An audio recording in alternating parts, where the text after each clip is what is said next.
కేసీఆర్ గారు చెప్తున్నటువంటి కళాభవన్కో మరో దానికో మనం వ్యతిరేకం కాదు. ఖచ్చితంగా నగరంలో సంస్కృతి కావాలా, అభివృద్ధి కావాలా. కానీ ఆయన ఏం చెప్తున్నారు, దుబాయ్లో ఉన్నటువంటి ఆ భవనం కంటే ఏమన్నారు దాన్ని, దుబాయ్లో ఉంటుంది బుర్జ్ ఖలీఫా కంటే ఇంకా ఎత్తు కడదామంటారు. మంచి సంతోషం. కానీ మీరు ఎత్తైన భవనాలు కడితే ప్రజలకి ఆట స్థలాలు కానీ పార్కులు కానీ మరింత పెరుగుతాయి. ఎందుకంటే ఎప్పుడైతే మీరు పైకి వెళ్తారో కింద భూమి మీద మీకు ఖాళీ పెరుగుతుంది, దానివల్ల లంగ్ స్పేస్ పెరుగుతుంది. కాస్త ఊపిరి పీల్చుకోవడానికి స్థలం ఉంటుంది, కాస్త పార్కులు ఉంటాయి, వ్యాఖ్యాలకు నడవడానికి స్థలాలు ఉంటాయి, ఆడుకోవడానికి స్థలాలు ఉంటాయి, సమాజం 10 మంది కలిసి పనిచేయడానికి ఒక అవకాశం ఉంటుంది. అలా కాకుండా ఎత్తైన భవనాలు కడుతున్నాం అంటూ మరో పక్కన పార్కుల్ని ప్లే గ్రౌండ్స్ని తీసి పారేస్తున్నాం అని చెప్పంటే ఇంతకంటే పిచ్చి ఆలోచన మరొకట్లేదు. మీరు సెక్రటేరియట్ తీసి పారేస్తాం, వేరే చోట కట్టుకుంటాం ఉంటున్నది మీ ఇష్టం. ఆ సెక్రటేరియట్లో పెట్టండి ఇది, లేదంటే డిపిఆర్ మీద స్థలం ఉందంటున్నారు అక్కడ పెట్టండి, మరో చోట పెట్టండి. వేలాది మంది పిల్లలు, యువత నగరం నలుమూలల నుంచి వచ్చి ఇక్కడ ఆడుకుని ఒక చక్కటి ఆహ్లాదకర వాతావరణం. హిందూ లేరు, ముసల్మాన్ లేరు, దీనిలో ఈ కొనం లేదు, ఆ కొనం లేదు, అందరూ కలిసి ఆడుకునేటువంటి వాతావరణం ఇక్కడ నగరంలో. ఇంకెక్కడ స్థలం లేక కొన్ని కిలోమీటర్లు, 5-6 కిలోమీటర్లు, 10 కిలోమీటర్ల దూరం నుంచి వస్తున్నారు. ఇదే కావాల్సి వచ్చిందా? మీకు కళ్ళు ఇక్కడ పడ్డాయా? రేపు ఇందిరా పార్క్ తీసేస్తూ ఉంటారు, ఎల్లుండి కేబీఆర్ పార్క్ తీసేస్తూ ఉంటారు, ఆవులను మరొకటి ఉంటారు. కాబట్టి నగరంలోనే అందరినీ కోరేది ఇది కేవలం ఇక్కడ ఈ ప్లే గ్రౌండ్లో ఇక్కడ ఆడుకునే వాళ్ళ సమస్య మాత్రమే కాదు. నగరంలో మనందరికీ కూడా ఉమ్మడి స్థలాలు చాలా ఉన్నాయి, పార్కులు ఉన్నాయి, ప్లే గ్రౌండ్లు ఉన్నాయి, రోడ్లు ఉన్నాయి.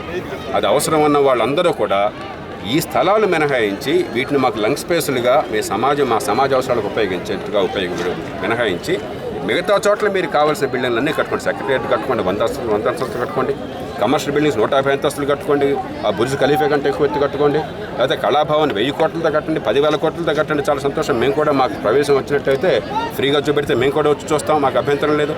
కానీ మా ఆట స్థలాలు కొట్టేయద్దు, మా పార్కులు కొట్టేయద్దు, నడవడానికైనా స్థలం కొట్టేయద్దు. 10 మంది కలిసి భావాలు పంచుకోవడానికి, మతానికి, ప్రాంతానికి, కులానికి అతీతంగా భావాలు పంచుకునే అవకాశాన్ని కొట్టేయద్దు. అధికారం ఉంది కదా అని పేనుకి పత్తనం ఇస్తే తనంతా గురిగేయద్దు.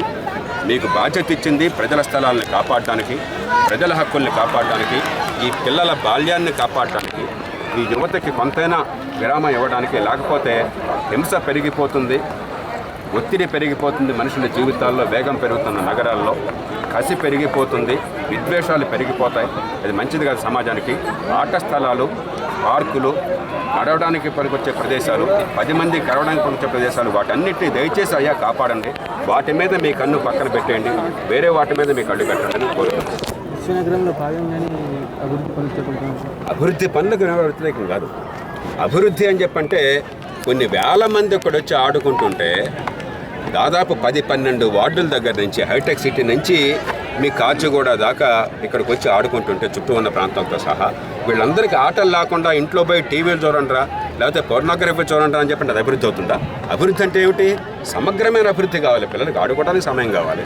ఆడుకుంటాం మరో అంటే మీరు ఆడుకోవడానికి మీరు ఏర్పాట్లు ఏం చేయాలి? ఇక్కడ వాళ్ళు వచ్చి స్వయంగా ఆడుకుంటామంటున్నారు, నడుస్తామంటున్నారు, పరిగెడతామంటున్నారు, వ్యాయామం చేస్తామంటున్నారు, పార్కుల్లో నడుస్తామంటున్నారు. పార్కుల్లో నడిస్తే అభివృద్ధికి వ్యతిరేకమా? లేకపోతే ఇక్కడ ప్లే గ్రౌండ్లో ఆడుకుంటే అభివృద్ధికి వ్యతిరేకమా? ఏది అభివృద్ధి? పిల్లలందరికీ, యువత అందరికీ సమగ్రంగా అన్ని అవకాశాలు ఉండి వాళ్ళ వ్యక్తిత్వం వికాసమే, ఆరోగ్యం బాగుపడేది అభివృద్ధా? లేకపోతే కొంతమంది కోట్లు మాత్రం వచ్చేసి ప్లే గ్రౌండ్స్ అన్నీ కొట్టేసి పార్కులన్నీ కొట్టేసి అభివృద్ధా? అందుకే నేను జంట నగరాల్లో ఇక్కడ ఈ ప్రాంతంలో